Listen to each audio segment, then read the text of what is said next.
Tapos na nga ang pinapagawang bahay ni Julia Montes. Ngunit mas lalong naging usap-usapan ang naging makahulugang post niya tungkol sa pagtatapos ng espesyal na proyektong ito. Sa kanyang mensahe, taos-puso niyang ipinahayag ang pasasalamat sa taong naging journey ng pagbuo ng kanilang dream home with love upang maisakatuparan ang disenyo at kabuuan ng bahay. Ayon sa aktres, hindi naging madali ang proseso ng pagpapatayo ng bahay dahil dumaan ito sa maraming plano, adjustments at mahabang panahon ng paghihintay. Gayunman, naging sulit umano ang lahat ng makita na unti-unti itong nabuo para sa mga taong pinakamahalaga sa kanyang buhay.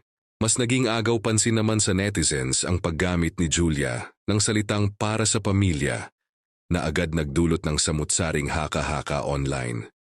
Marami ang nagtanong kung ito na nga ba ang tahimik na kumpirmasyon ng mas malalim na yugto ng kanyang buhay kasama si Coco Martin. Dahil dito, mabilis na umugong ang mga espekulasyon na maaaring ang tinutukoy niyang pamilya ay ang pribadong mundong matagal nang iniuugnay kina Julia at Coco. May ilang netizens pa ang nagbigay kahulugan na maaaring kabilang dito ang mas malawak nilang tahanan at mga mahal sa buhay na pinipili nilang ilayo sa publiko. Gayunpaman, wala pa ring direktang pahayag mula kina Julia at Coco tungkol sa mga lumalabas na haka-haka, kabilang na ang mga usapin tungkol sa kanilang personal na buhay.